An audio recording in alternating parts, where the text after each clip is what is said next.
Hello, everyone, and welcome to another episode of the More Than Able podcast. I'm Margie, and my guest today is Dr. Scott Jensen.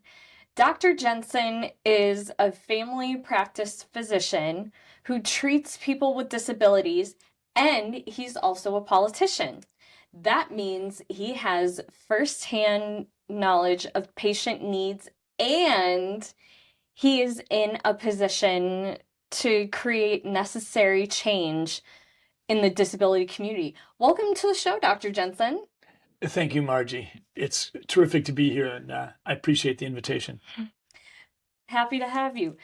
I would like to start out with a few icebreaker questions. Are you ready? I am. Here we go. If you could have dinner with any historical figure, who would it be and why? Jesus Christ would be the one. But if you Really? wanted me to stay away from the world of religion, I would then say Margaret Thatcher. Oh, really? Okay, so why Jesus and why Margaret Thatcher?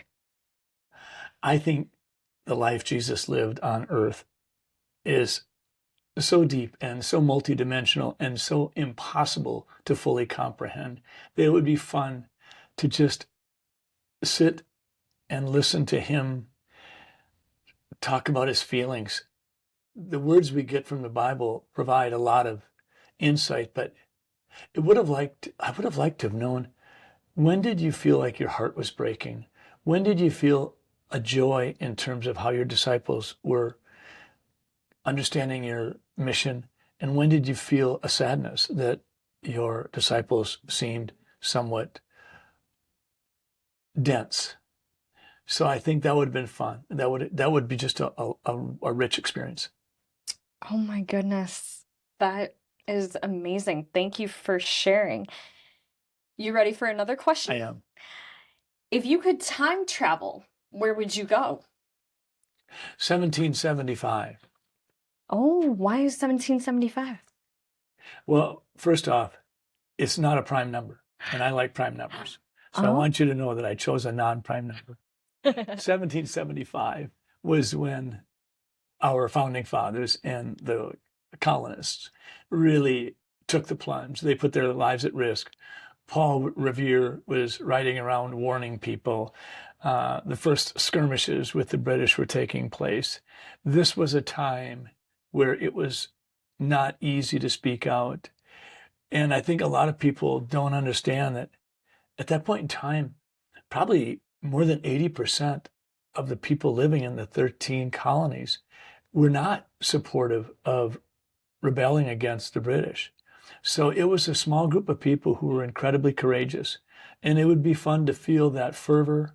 What kinds of decisions allowed someone like Patrick Henry to stand alone and say, give me liberty or give me death? I mean, it was all about putting it on the line. That's amazing. What's the best piece of advice you've ever received? It was from a book written by John Jakes. John Jakes was commissioned in the early 1970s to write a series of books about American history, because in 1976 we were celebrating our 200th birthday. And so Jakes wrote a series of 8 books. And the first one was The Bastard, and then it was The Rebels and The Warriors and The Seekers. But the main character was a fellow named Philip Kent. And he was a fictitious character that John Jakes, the author, used him to weave his way and his path through real historical events. So Philip Kent got to meet and work with people like Ben Franklin and some of the founding fathers and Thomas Jefferson. And one of the mantras that came out of that first book that Philip Kent came to adopt for his life, even though he was a fictitious character, was take a stand and make a mark. And I think that those words, just take a stand and make a mark, I think 7 words characterize so much of what our human experience should be about. And I have to, without meaning to be presumptuous, Margie, I have to think that those 7 words really apply to your own journey. Oh, I mean, absolutely. in so many ways, you've stretched and perhaps gone outside the boundaries of what people thought you might be comfortable doing. But you've said, I need to take a stand and I need to make a mark. So let me ask you a question. Okay. Do you think you're doing that? I mean, I would like to think I am doing this, and I would hope I am. And tell me, and anybody that might be watching this down the road, for whom are you making a mark? My community, the disability community, and those who are in it, and those who are just now coming into it, parents who are expecting a baby who may be born with a birth defect or anything like that. Margie, in my short political career, I have found a lot of empty-headed, vain individuals who I don't know if they're making a mark for any community. You are. I've talked about disability communities and disability policies with lots of folks over the last 10 years. But I'm convinced that you're taking the risk of getting right out front and being willing to share at a level that might even at times be uncomfortable. You're making a far greater mark than so much of that empty noise that drifts around the Capitol. Oh my gosh, I'm getting emotional right now. There's nothing wrong with emotional. Oh my gosh. That's sometimes the most authentic thing we have to offer. Well, that was fun. Let's get to know you more. Okay. So, to help our listeners get to know you, can you tell us where you grew up and what led you to become a doctor? My wife tells me sometimes I get long-winded, and I don't think she's wrong. So I'll try to keep it short. Okay. To summarize, Okay. I'm the middle child of 5, Oh. growing up in a little town called Sleepy Eye, which was a wonderful place to grow up. Uh-huh. People always ask, Sleepy Eye, that was named after a Native American chief Ishtakaba, which meant sleepy eye. And it just so happens that when I get tired, I really do have sleepy eyes. So people have told me it fits. But anyway, my dad was my hero. He was a hard guy to get to know. He was sort of intimidating, but he was heroic in my eyes. My mom was a beautiful soul, and she was my best friend. And when mom died in her 40s of colon cancer, my life changed tremendously. So I'd had an early childhood dream of becoming a dentist and becoming an orthodontist and straightening out teeth because I myself had to have my crooked teeth straightened out. But when mom died, I was just starting dental school. And so I felt a little emotionally crippled. And I went into dental school, dove in hard, was elected class president, did all the stuff I was supposed to do, and found that I really didn't like teeth. So that was when I took a detour and I went to the seminary. And in the seminary, I made 2 big decisions. I was dating this really cute chick, and I asked her to marry me. And we've been married 47 years. Oh, congratulations. And the other big decision I made was I was going to go into medicine. So I went into medicine. And so I've been a family doctor for about 40 years. And that's been a lot of fun. So that's really how I got to my career today. My oldest brother died a few days before Christmas a few years ago, and my youngest brother died when he committed suicide. Oh, I'm so So those kind of bookended experiences remind me of the fragileness of life and also the power of mental health. And in my medical career, I've had the chance to take care of people who are physically damaged but mentally healthy. And I've had the opportunity to take care of people who are mentally damaged but physically healthy. And I've had the chance to take care of people who are disabled but physically strong and very mentally strong. So it's been a wonderful set of mentors that my medical practice has provided me. Why did you choose family medicine? Well, one of the things I learned in dental school was when you're working on someone's mouth, the conversations are pretty much one way. The dentist doing the talking and the patient doesn't have any choice but to listen. I didn't want that. I wanted to have conversations with people. I love relationships, and I like asking people questions that they don't expect. And so for me, family practice was my goal right from the get-go. I got into medical school. I was fortunate to get accepted my first time around. And one of the first things I did was I went to the dean of the medical school and I said, it says here in the medical school bulletin that you can finish the curriculum and finish the MD program in 3 years. I'd like to do that. And he said, well, we really don't recommend that. We should change that because we really don't do that. And I said, well, you haven't changed it. And it does say it's an option. And I've already dissected cadavers and done that kind of work in dental school. So I think that I can handle that and I'd like to. And against his better judgment, he said, well, I'll give you a chance at it. And so it went fine. And I finished in 3 years. And it was in part because I knew that I wanted to focus on having relationships with people. So I've had a wonderful medical career, Margie. I've delivered 500 babies. I've had the chance to experience people on their deathbed where their departure from this world was glorious and where their family literally sung them out of their earthly life into the gates of heaven.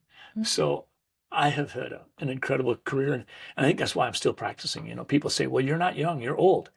And I don't disagree. You know, I think once you hit the age of 70 and you've started your 8th decade of life, you can't say you're getting old, you're there.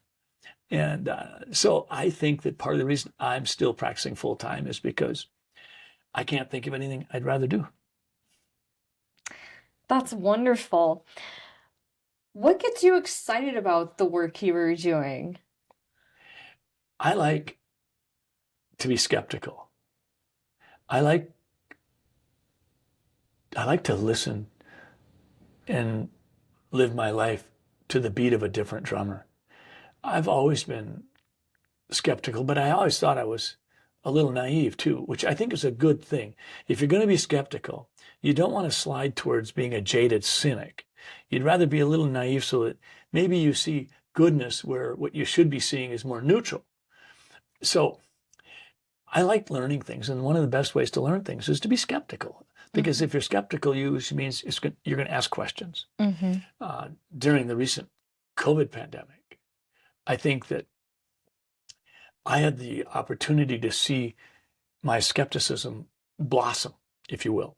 I was doing nothing more than what I do every day. Patient comes in and they tell me they got belly pain and they're sure it's their gallbladder. I say, well, I'm not so sure. Let's do some checking and some questions. And we find out that it's their appendix. And so we take care of that. I think during COVID, I had a chance to be skeptical and say the quiet thing out loud. When I left the seminary and went into medicine, one of my hopes was that my medical career would allow me to also live out my faith. Well, during COVID, that took place. I saw that in a very real way. People came up to me that didn't know me, but they knew that I was expressing skepticism and questions that they had also. And they would say, thank you for giving me hope, or thank you for giving me the courage to believe in my own thoughts and my own questions and my own, that doesn't pass the smell test kind of approach. And so that's what I did. And I'm grateful for the opportunity. It wasn't without risk. I mean, I almost lost my medical license, but God took care of me and I'm still practicing. And while I might have cried some tears, I got through it and I feel stronger for it. Amen. And now look at you, you're running for state's governor again, and I'm going to jump in there. Yeah. One of the cards I got yesterday in the mail said, Dr. Jensen, don't forget that even if you lose, you're impacting people in ways you don't know. And that probably more than anything, for me as a candidate, is powerful to hear, because you work so darn hard and it gets to the point where you almost can fear losing. Well, if you're going to fear losing, it's going to take away your energy and it's going to pull you down. And you can't afford to have that happen. Mm-hmm. So I think one of the things you have to do is recognize that there's different ways to measure winning. Mm-hmm. Sometimes just maybe moving the needle on something that is a problem, that might be victory enough, even if the election results don't necessarily turn out the way you want. So politics are very different from practicing medicine. What got you interested in politics? Other people. Mary and I had a chance to walk the 12 days in the path of Jesus over in Israel. Oh my And goodness. that was in 2015.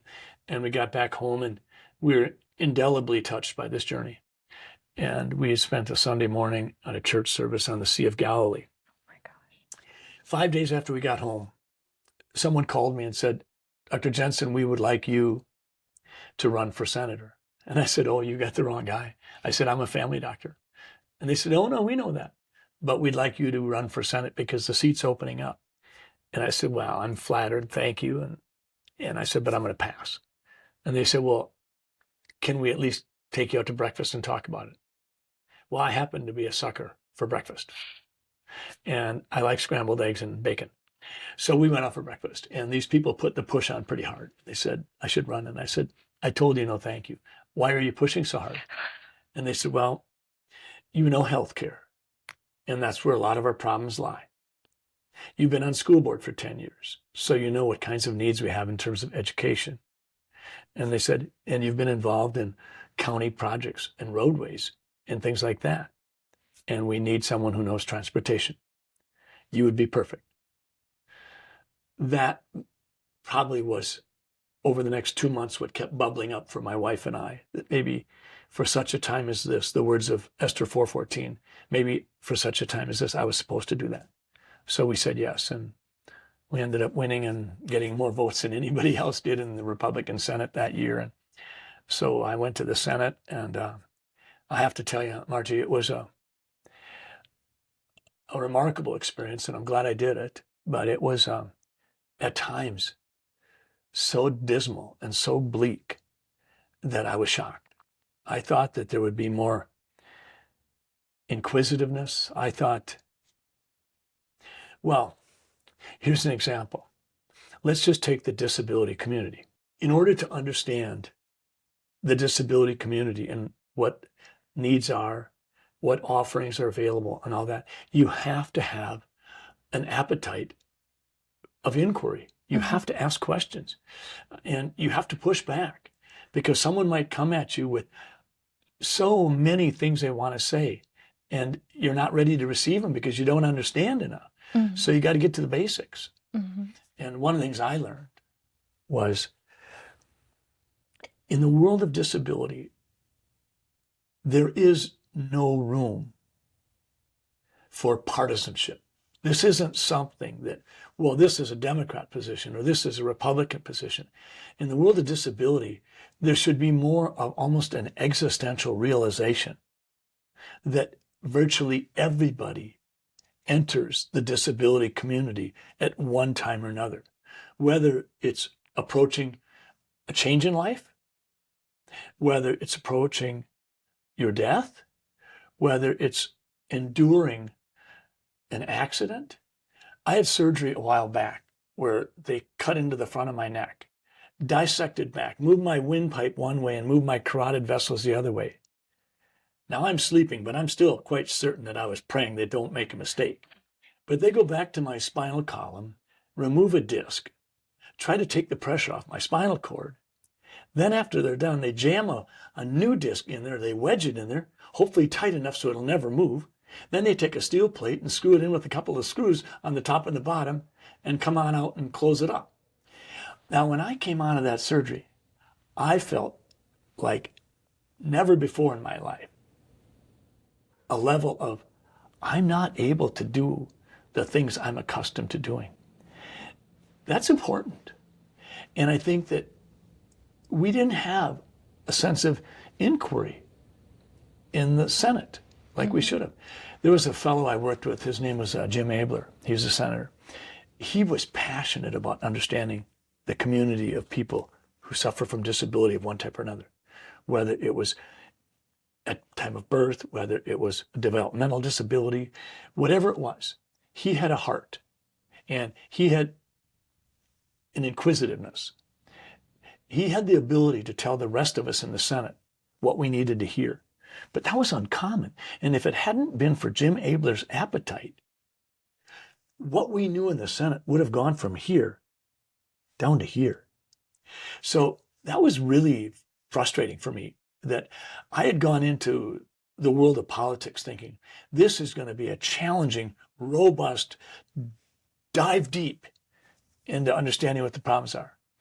And it wasn't. It was so oftentimes fear-based. It was, well, I don't want to have that conversation because someone's going to get upset with me. Or I'm not going to say that. Someone's going to upset with me. I'm not going to do that because the next election cycle, I might not win. I don't want to do that because someone might say, I'm going to campaign against you the next election because I don't like what you're doing. So frequently it was just lay back in the weeds and try to avoid trouble.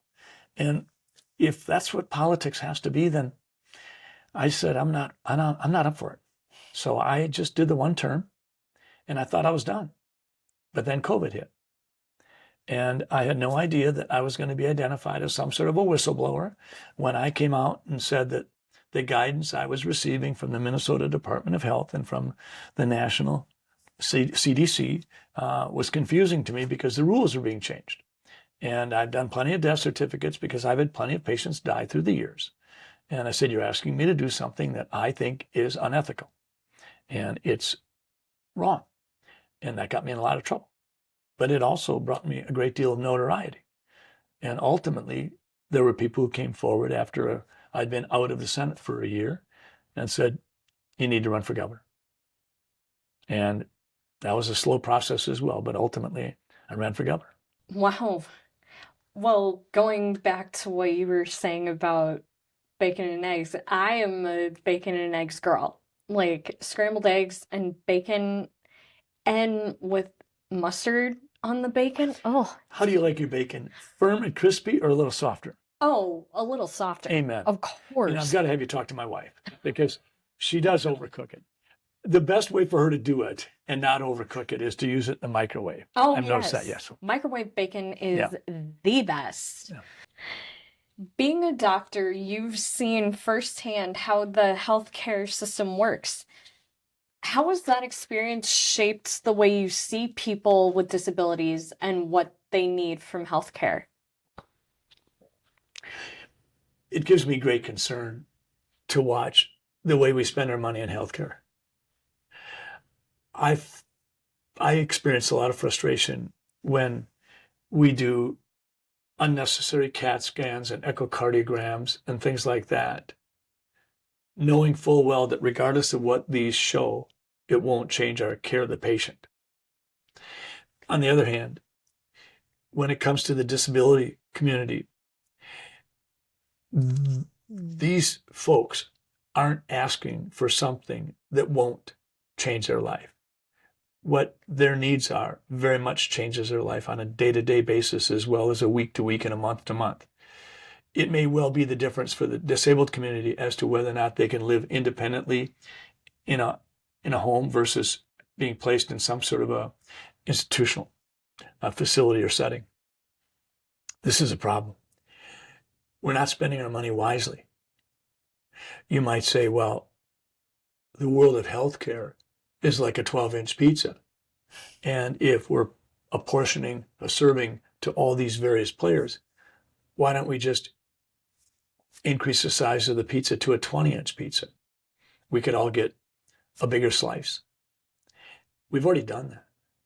We've gone from a healthcare system that used to occupy 6% of our gross domestic product when I went into medicine, and we're almost up to 20%.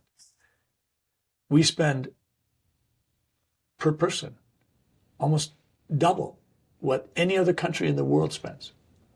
So we have to find a way to do a better job of making sure our healthcare dollars are going to people who are really gaining from it.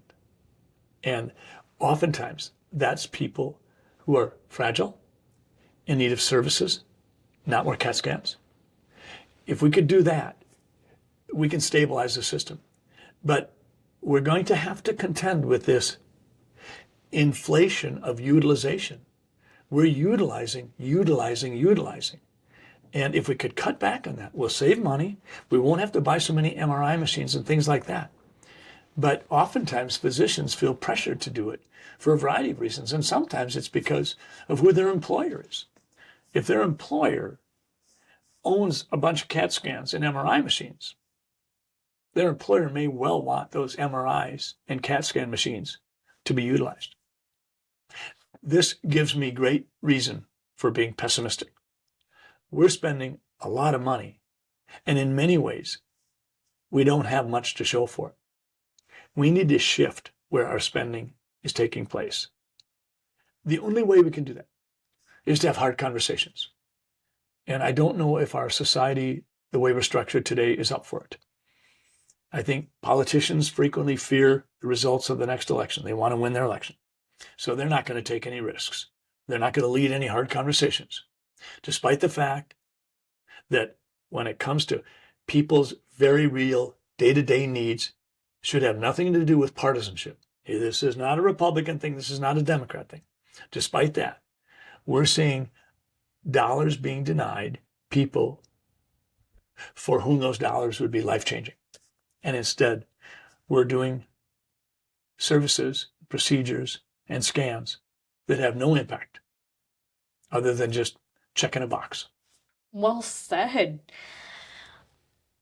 A lot of folks with disabilities still struggle with basic access things like getting to appointments, finding good schools, or even using public transportation. What will you do as governor to make life easier in those areas? Again, I think we need to be more dialed in as to how we spend those dollars. I strongly believe that we need a public mass transit system. But I'm deeply concerned about wasteful spending in the arena of light rail. I think if you look at the Southwest Light Rail, initially that was supposed to be $2 billion. The feds were going to pay for $1 billion of it. State was going to pay for $1 billion of it. And it was going to be done several years ago. Well, that hasn't happened. And now the price tag is no longer $2 billion. Now it's over $3 billion. And quite honestly, the light rail, when that's done, will almost be antiquated by the time it starts. If you look at the disability community, if you look at seniors, if you look at people who generally do not have as easy access to their own vehicle, drive where they need to, park where they need to, go inside. If you're looking at that group of people, a light rail mass transit system makes far less sense. A system that has versatility makes more sense. Rapid bus routes, where you can literally divert 100 yards off path. You can do this, you can do that. It costs $200 million to build 1 mile of light rail. 200 million. It costs $5 million to build a dedicated 2-lane highway only for rapid buses for 1 mile. When you do it light rail wise, you're picking winners and losers. When you do rapid bus transit, you're providing yourself a certain versatility and an ability to change with the demographics of a given area. We're not doing a good job for the community of the disabled regarding mass transit. We're just checking boxes. Oh yeah, does Minneapolis-St. Paul have a mass transit system? Yep, they do. They're not asking, is it optimizing people's ability to get where they need to go when they don't have any other way to get there? I also think we have a variety of services that are excellent called they're named different entities depending upon the company, but basically mobile transport. Where seniors, disabled people, people in a certain set of circumstances that no longer have the ability to get where they need to go with their own private automobile. These individualized, tailor-made services are excellent, and I'm grateful for that. But I think we're spending a lot of money on projects that will never provide any demonstrable benefit. Well, so I want to ask you, you say it's a matter of saying the quiet thing. Could you comment on that? I mentioned before, Margie, that I'm a skeptic. Mm-hmm. A lot of times what that means is if you're a skeptic with courage, you say the quiet thing out loud. Mm-hmm. So when I look at people and say, the way you spent this last $100 million on this project or this project was incredibly wasteful. They don't like to hear that. But if it's true, or if it's likely to be true, I think it probably needs to be said. I think that's who I am. I'm not doing another governor's race because I'm looking for a new career path. I'm not a spring chicken. I know what I love doing, and that's being a family doc. But I've had a chance to build businesses and build buildings and do restaurants and renovate properties. And I know how to build consensus. When I was in the Senate, I had many bills passed. One year I had 7 bills passed, and every one of them passed unanimously. I got the Democrats to vote for my bills. So I know that I can do these things. But I'm running because I don't think we're doing a very good job. And so I'm not going to shy away from saying the quiet thing out loud. I think the Republican Party has frequently found a way to clutch defeat from the jaws of victory. They could have won if they just would have been a little bit more sensible and listened to those people who live between the 40-yard lines. Most people are reasonable people who want politicians to come together, find common ground, and get the job done. Now, definitely, you've got people over here in the 5-yard line and people over here in the 5-yard line. And if you only hear their voices, very little will get done.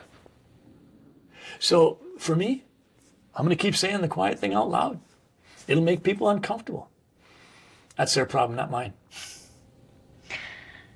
Well said.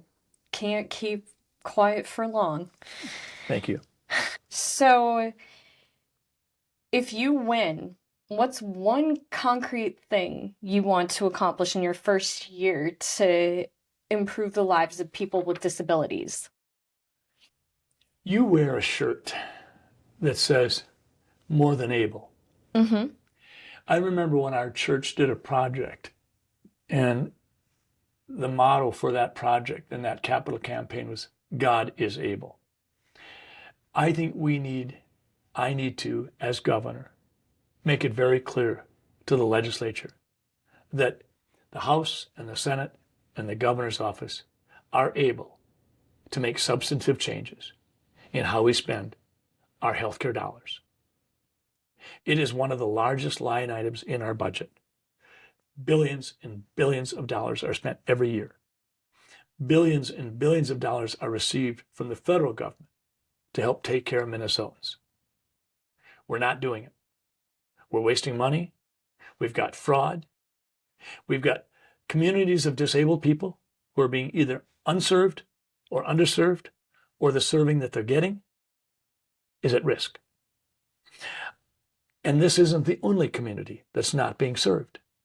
We've got fragile elderly folks who aren't being served. In Minnesota, we've got over 20,000 veterans who put their life on the line that don't have a shred of health insurance. And yet we spend an enormous amount of money, and if you compare our expenditures to those of other first world countries around the world, we're more than double most of them. So that would be one of the top priorities I'd bring to the table, is we've got to look at the large ticket items on our budget and make sure that we're getting the bang from our buck that we should. And the way we provide services and help people is number one. The way we provide education to our kids is high ranking as well. And certainly, if we want our cities to flourish, if we want to somehow rescue Minneapolis and St. Paul from the path that each of these cities seems to be on, we've got to somehow enforce the rule of law and respect the work that our police do. To me, those are the things that I have to go to the legislature and say, listen, if we commit ourselves to working together, we are able to get something done. That's what I would do. I love it. That's why I always end my shows with "You are more than able." Being a doctor is more than a full-time job. If elected governor, will you continue to practice medicine? That's funny that you asked that, Margie. I get asked that question every day, and I was asked it a couple of times today. Yes, I will. I will definitely continue seeing patients. I've never felt very comfortable with a 40-hour work week. I prefer to work something like 60 or 70 hours a week, and I would continue to do that. Frankly, I think legislators like to sleep in the morning because you don't see sessions starting much before 10 or 11 in the morning. I could start seeing patients at 7, see them till 9:30. I'll definitely be there to take care of my patients. That's wonderful, and I'm sure your patients will be very appreciative of that. Now, this one is going to be kind of a doozy question. I like doozies. If you weren't a doctor or our state's governor, what profession would you like to try? And a follow-up, what profession would you not like to do? Well, I'll start with what I would not like to do because I already learned that. I was surrounded by wonderful people, terrific professors in the School of Dentistry, and I just didn't feel like I was where I should be. So I would say I'm not going to be a dentist. I think if I weren't running for governor, if I weren't a physician, I think I would either be someone who wants to be an author and try to create at least one book every year. I've written a couple of books. It's a lot of work, but there's a lot of joy. But I think perhaps the profession I might like to join would be to be an architect. I like the idea of geometry. I like math. And I like the idea of solving problems. And in so many ways, an architect gets to sit down with someone who has an idea or a concept and decide together how we best might do the space planning. And then from there, you get to design the body of the building. And you get to give it the decorations and the scope and the image that creates ultimately what hopefully would turn out to be just a work of art as well as an inspiration to the people who look at it. Beautiful. Well, before I let you go, any closing thoughts for the More Than Able community? I think at some level, Margie, we're all charged with the responsibility of trying to inspire others and give hope to others. Because quite frankly, if you look at what makes humans different from all other species on the earth, it's our ability to both give and receive hope and inspiration. Humans do better when they have hope. Humans do better when they're inspired. The disability community, by the very nature of the disability, have challenges that most people could never recognize, could never even imagine what it's like to walk in those shoes. But the disability community has been blessed with the challenge of those words from Esther 4:14. Have you considered you're in the position you're in for such a time as this to provide hope and inspiration to a broader community than you might ever have dreamt? And I think that happens with people who suffer disabilities and find a way to live a life that centers around dreams and achieving those dreams. Wonderfully said. Well, that's all the time we have for today. Thank you, Dr. Jensen, for coming on the show. If you would like to learn more about his priorities and events, you can go to www.drscottjensen.com and tune in next week for my Mondays with Margie, which you will find on all of the More Than Able platforms. And you can also go to our website, morethanablepod.com, where you will find this episode. Thank you again, Dr. Jensen. Thank you, Margie.